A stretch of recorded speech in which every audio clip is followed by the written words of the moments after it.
Teruntuk pahlawan negeriku. Untuk negeri, kau berani mati. Demi negeri, kau rela mengorbankan diri.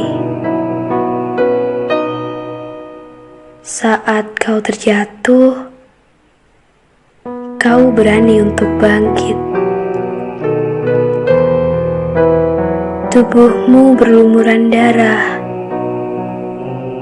Tubuhmu tak kenal lelah. Jiwamu tak berani untuk menyerah. Dan semua itu terbayar dengan kemerdekaan Indonesia. Namun, kemerdekaan itu kini berubah menjadi debu yang tak bisa menyatu,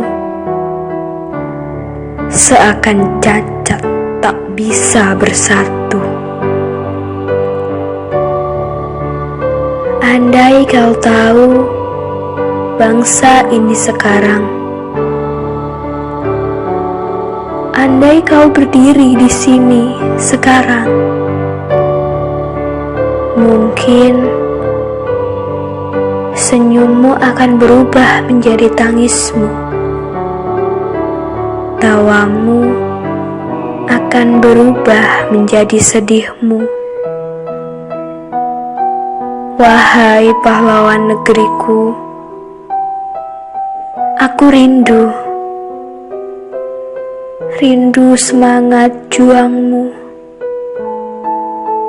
Meski aku tak bisa melihat perjuanganmu,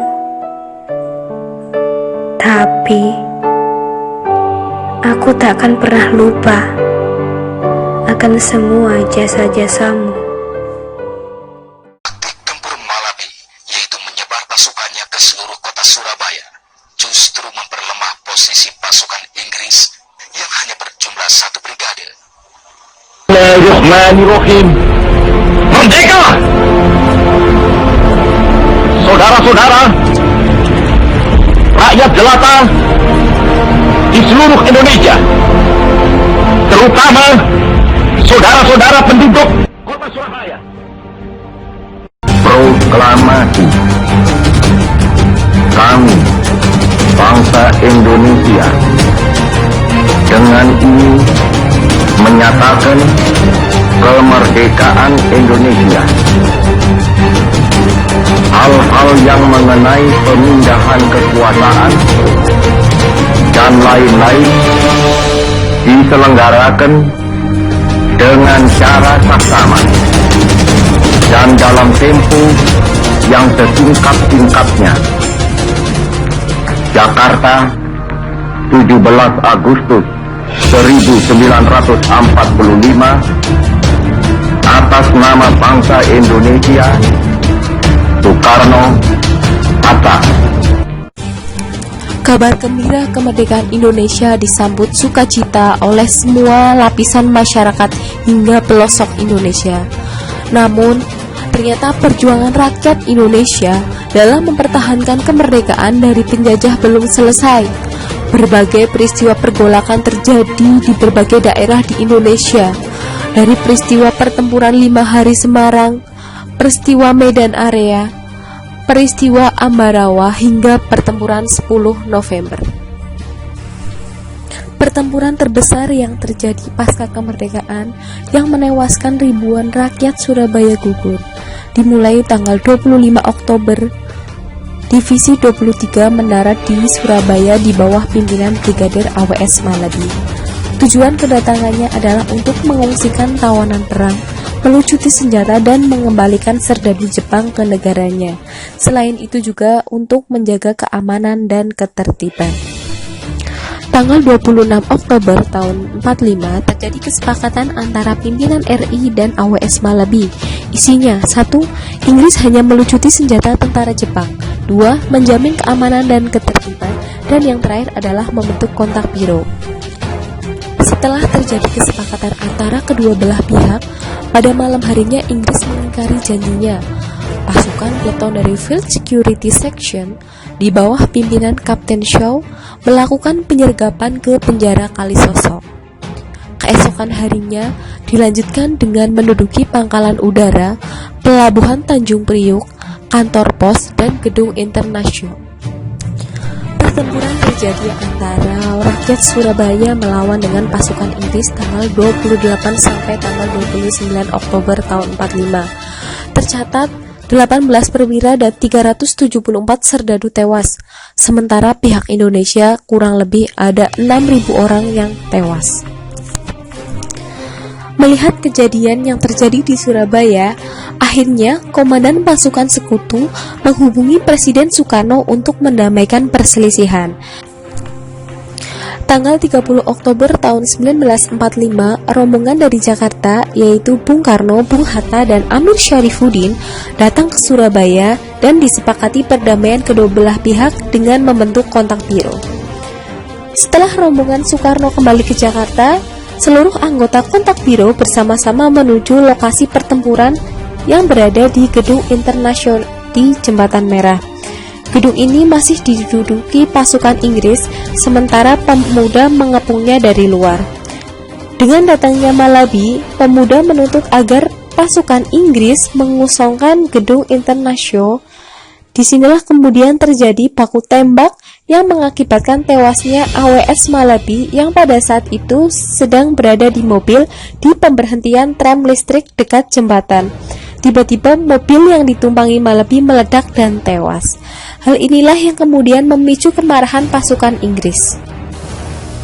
Tanggal 9 November 1945, Majen S.M. Mansek mengeluarkan ultimatum agar Surabaya meletakkan senjata selambat-lambatnya pukul 06 tanggal 10 November 1945. Isi ultimatumnya adalah semua pimpinan Indonesia dari semua pihak di Surabaya harus datang selambat-lambatnya tanggal 10 November tahun 45 pukul 06 pada waktu dan tempat yang telah ditentukan dengan membawa bendera merah putih diletakkan di atas tanah dengan jarak 100 meter dari tempat berdiri lalu mengangkat tangan tanda menyerah.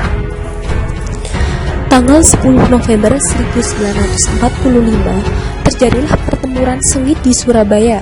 Salah satu tokoh pemuda yang berjuang dalam pertempuran ini adalah Bung Tomo yang telah mendirikan radio pemberontakan untuk mengobarkan semangat juang arek-arek Surabaya. Pada saat itu terjadi pertempuran di Surabaya, Bung Tomo berhasil memimpin dan mengendalikan kekuatan rakyat melalui pidato-pidatonya. Di dalam pidatonya melalui radio yang begitu berapi-api dan selalu dimulai dan diakhiri dengan teriakan takbir, Allahu Akbar. Tokoh lainnya ada Ketut Tantri, seorang wanita Amerika yang juga aktif dalam mengumandangkan pidato-pidato revolusinya dalam bahasa Inggris melalui radio pemberontakan Bung Tomo.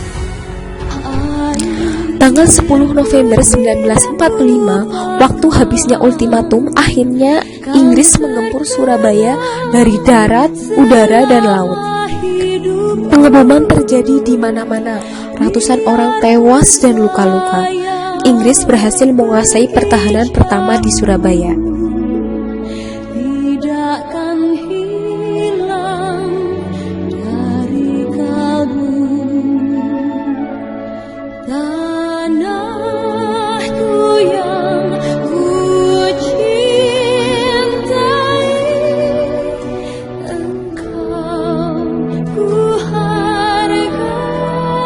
Pertempuran Surabaya yang begitu heroik berakhir dengan kekalahan pasukan Indonesia. Akan tetapi, hal tersebut membuktikan bahwa rakyat Indonesia rela berkorban dengan mempertahankan kemerdekaan meskipun harus dibayar dengan taruhan nyawa. Dari sekian banyak peristiwa-peristiwa yang terjadi di Indonesia, pertempuran Surabaya lah yang memakan korban sangat banyak, yaitu kurang lebih ada 6.000 arek-arek Surabaya yang tewas dalam pertempuran 10 November. Inilah penyebabnya kenapa tanggal 10 November diperingati sebagai Hari Pahlawan.